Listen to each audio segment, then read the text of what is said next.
Hello friends, welcome to Inzamam academy. तो आज हम लोग देखेंगे क्लास 11 का एक इम्पॉर्टेंट क्वेश्चन, जो देखिए किस प्रकार है। Prove that t is equals to 2 pi under root L upon G. ये क्वेश्चन आपका वेरी मोस्ट इम्पॉर्टेंट होता है और आपको इसको आना चाहिए, या फिर इसका स्टेटमेंट भी क्वेश्चन में दे सकता है आपको examiner. If time period of simple pendulum depends on effective length and acceleration due to gravity, तो फाइंड करना है फॉर्मूला फॉर टाइम पीरियड। अब आपको टाइम पीरियड का सिंबल होता है t, लेंथ का सिंबल होता है l और एक्सेलरेशन ड्यू टू ग्रेविटी का सिंबल होता है g। और यहाँ पे 2 पाई क्या होता है, ये कांस्टेंट होता है आपका। तो बहुत आसान है, इसका सॉल्यूशन देखिए कितना आसानी से हम लोग कर लेंगे अभी। सॉल्यूशन सबसे पहले दे रखा है टाइम पीरियड। टाइम पीरियड का सिंबल होता है कैपिटल T, ठीक है। इस डिपेंड कर रहा है, मतलब डायरेक्टली प्रोपोर्शनल होता है कि सिंबल होता है डायरेक्टली प्रोपोर्शनल का। किस पे डिपेंड करता है, ये डिपेंड किस पे करता है, इफेक्टिव लेंथ मतलब लेंथ पर। और साथ में acceleration due to gravity, acceleration due to gravity का सिंबल होता है स्मॉल g, ओके। अब हम लोग क्या करेंगे, यहाँ पे t जब प्रोपोर्शनल हटता है यहाँ से तो क्या लगता है, इक्वल के साथ में एक कांस्टेंट लगा लेते हैं l और साथ में g, और साथ ही साथ यहाँ पर इसकी पावर भी a और b हम लोग मान लेंगे, ओके। अब देखिए क्या करेंगे, इसमें इसकी डायमेंशंस निकालेंगे। अब निकालेंगे डायमेंशंस, डायमेंशन फॉर्मूला। तो टाइम पीरियड के डायमेंशन क्या होती है, वो तो टी ही होती है, पहले से पता है हम लोगों को। कांस्टेंट की डायमेंशन लिखी नहीं जाती है। एल मीन्स क्या होता है, लेंथ की डायमेंशन क्या होती है, कैपिटल एल। और इसकी पावर क्या है, ए है ना, तो पावर इसकी हम लोग ए लिख लेंगे। फिर है जी मतलब क्या होता है, एक्सेलरेशन ड्यू टू ग्रेविटी। इसका डायमेंशन होती है आपकी एल टी की पावर -2। अगर आपने पिछली वीडियोस नहीं देखी तो आप डायमेंशन वाली वीडियोस हैं वो देख लीजिएगा, डिस्क्रिप्शन में लिंक आपको हम प्रोवाइड उसका करा देंगे, ओके। तो यहाँ पर जी की डायमेंशन क्या होती है, एल टी की पावर -2, और पावर बी है तो यहाँ पर भी हम लोग बी को लिख लेंगे, ओके। अब यहाँ पर क्या करेंगे, हम लोग कंपेयरिंग कर लेंगे पावर्स की, कंपेयरिंग पावर्स, ठीक है। अब पावर से कंपेयरिंग कैसे करी जाती है, देखिए यहाँ पर L है और T है, यहाँ पर खाली T है, और T की पावर जब कुछ नहीं है तो हम लोग क्या मानते हैं, यहाँ पर 1। यहाँ पर L नहीं है तो L की पावर यहाँ पे हम लोग क्या मान लेंगे, 0 मान लेंगे, ठीक है। क्योंकि किसी की पावर भी अगर 0 होती है तो उसकी वैल्यू 1 होती है, ठीक है।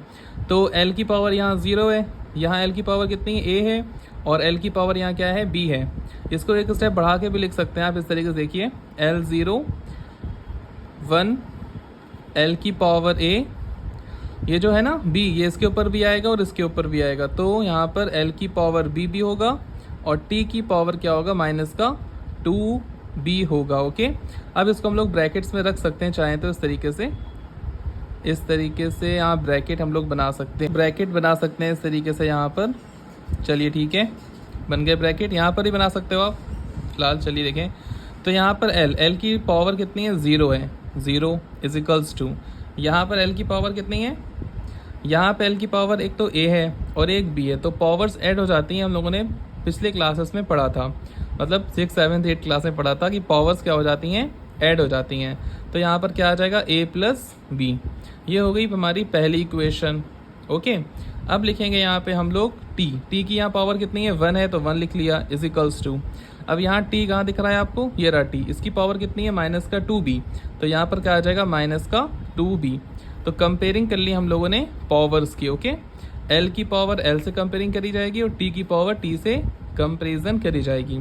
अब देखिए ध्यान से, अगर हमको B की वैल्यू निकालनी है तो हम इस -2 को नीचे पहुंचा देंगे, तो क्या आ जाएगा, 1/-2 नीचे आ गया।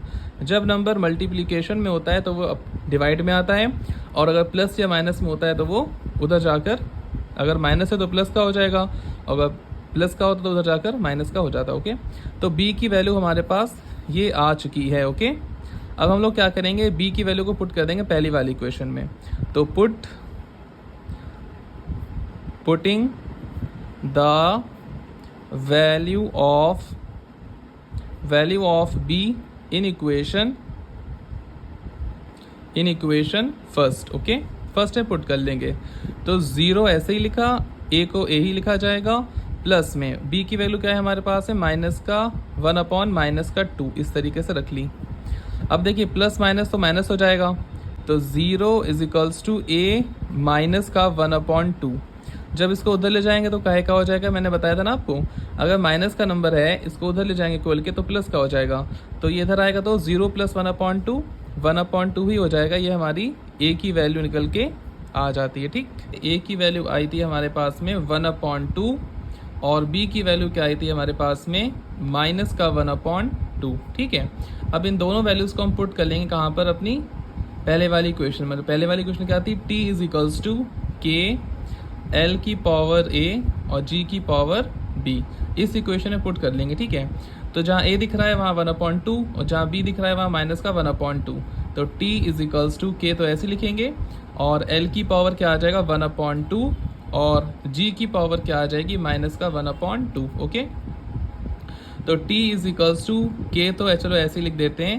1/2 मीन्स क्या होता है, रूट, तो यहाँ पर आ गया रूट एल। ओके, ध्यान रखिएगा जब ऊपर पावर माइनस हो, अगर हमें उसको प्लस करना है तो उसे नीचे लाना पड़ेगा आपको।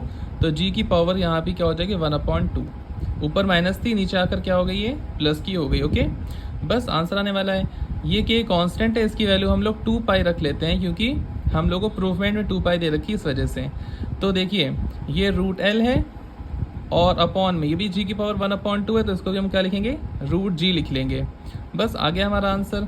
तो 2 पाई ऐसे ही लिखा हम लोगों ने, अंडर रूट एक साथ यहाँ लगा लेंगे और एल अपॉन जी, ये क्या हो गया हमारा प्रूव्ड हो गया। ओके, तो कैसी लगी वीडियो आपको कमेंट करके जरूर बताइएगा। Thanks for watching.